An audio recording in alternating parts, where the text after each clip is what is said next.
नमस्कार साथियों, आज हम पढ़ रहे हैं एनसीईआरटी गणित कक्षा 10 प्रश्नावली 6.3 का प्रश्न क्रमांक वारवा। अगर आप चाहते हैं कि अपनी भाषा में बिल्कुल साधारण तरीके से एक एक लाइन एक एक स्टेप आपको बारीकी से समझ में आए तो ये प्लेटफॉर्म आपके लिए है। शर्त इतनी है कि आपको सवाल पूरा समझना है। अगर आपने सवाल पूरा समझा तो दोबारा इन सवालों को कहीं पर आपको समझने की जरूरत नहीं पड़ेगी। तो आइए इस सवाल को हम करते हैं। ये 12वां सवाल है कि एक त्रिभुज ABC, ये ABC एक वाला त्रिभुज है कि भुजाएं AB, ये वाली AB भुजा, BC ये वाली भुजा की मध्यिका, यानी मध्यिका मतलब होता है जो मध्य यानी कि बीच से जाने वाली AD, ये अन्य त्रिभुज PQR की क्रम से भुजाएं PQ, ये वाला PQ हो जाएगी, ये QR हो जाएगी। इसकी मध्यिका क्या है? PM है, के समानुपाती है, यानी समान अनुपात में है ये। तो दर्शाइए कि ABC ये वाला त्रिभुज और PQR ये वाला त्रिभुज आपस में समरूप है कि है, तो वो कौन सी कसौटी से समरूप है, ये हमको दर्शाना है। तो समझते हैं इसको। सबसे पहले हमें क्या दिया गया है कि त्रिभुज ABC में भुजा AB, यानी यहां लिख लेंगे AB, फिर BC की मध्यिका क्या है? AD। इसी प्रकार क्रमशः दूसरा त्रिभुज क्या है? PQR की क्या है? QR। फिर अगली भुजा क्या है? ये क्या है? PQ, ये है QR, और इसका मध्यिका क्या है? PM। अब ये क्या है? समान अनुपात में है, यानी बराबर है। तो ये दिया हुआ है हमको कि ये क्या है? समान अनुपात में है, लेकिन हमें सिद्ध क्या करना है कि ABC ये पूरा त्रिभुज और ये वाला त्रिभुज समरूप है, तो कौन सी कसौटी से है। अब अगर हम इसको समझते हैं, ये मध्यिका है। मध्यिका मतलब है इस वाली रेखा को, ये BC वाले को समान दो भागों में विभाजित कर रही है। इसी प्रकार ये भी समान दो भागों में विभाजित कर रही है। तो ये आधा और ये आधा आपस में क्या होगा? बिल्कुल बराबर हो जाएंगे। अगर हम देखें BC का आधा यानी 1/2 क्या हो सकता है? हम BD भी लिख सकते हैं या DC भी लिख सकते हैं, क्योंकि ये आधा हिस्सा बराबर है। इसी प्रकार इसका भी अगर हम देखें QR का आधा, QM भी लिख सकते हैं या MR भी लिख सकते हैं, क्योंकि आधा मतलब बराबर है। तो इसको अगर हम करते हैं, यहाँ लिखेंगे AB का AB लिख लेंगे, AB/PQ। ये BC का क्या है? आधा है, आधा हिस्सा है BC।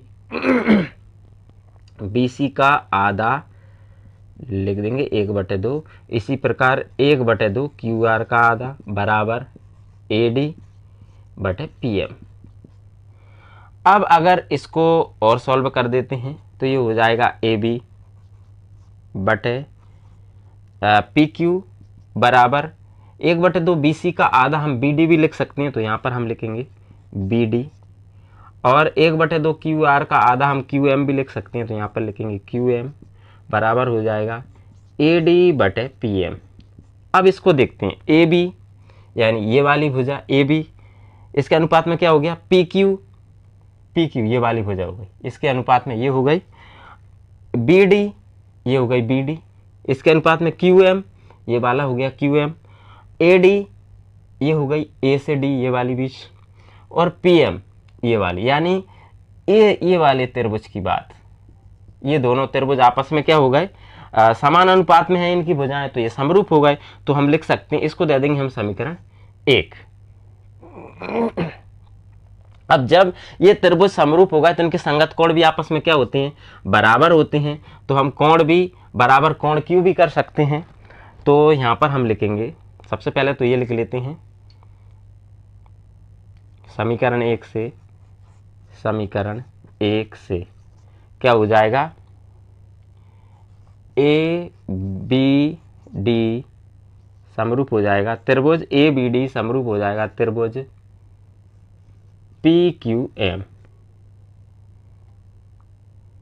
ये आपस में क्या हो गए? समरूप हो गए। अब दूसरा, अगर ये त्रिभुज समरूप हैं तो इनके संगत कोण आपस में क्या होते हैं? बराबर होते हैं। तो कोण B बराबर हम कोण Q कर सकते हैं, तो कोण B बराबर हो जाएगा कोण Q। इसको दे देंगे समीकरण 2। अब इसको हम इधर कर देते हैं। अब अगर हम देखें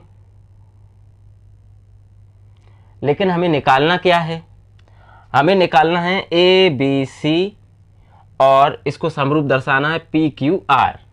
तो इसी से ले लेते हैं, त्रिभुज ए बी सी बा त्रिभुज पी क्यू आर में अगर इन्हीं त्रिभुजों में हम देखें, ये ए बी वाली भुजा ए बी के अनुपात में कौन सी भुजा दी गई है, पी क्यू। दूसरा बी सी वाली भुजा के अनुपात में क्या दिया गया है, क्यू आर।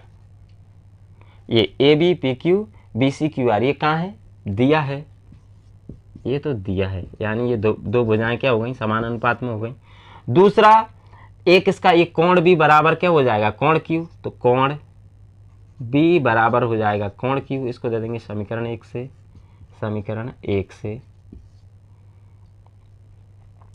अब ये क्या देखें, दो भुजाएं समान अनुपात में हो गई, एक कोण बराबर हो गया, तो यहां पर लिखेंगे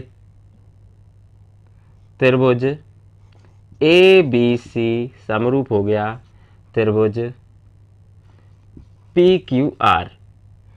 कहां से समरूप होगा, एस ए एस, यानी भुजा कोण भुजा समरूपता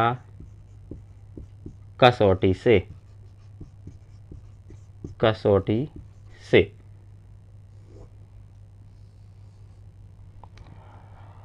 अब ये कहां से आया, तो इसका कारण हम ये भी दे सकते हैं, यहाँ इसके पीछे हम लिख सकते हैं कि ये क्या है, 1/2 बी सी का आधा क्या है, बी डी है, और यहाँ पर 1/2 क्यू आर का आधा क्या है, क्यू एम है।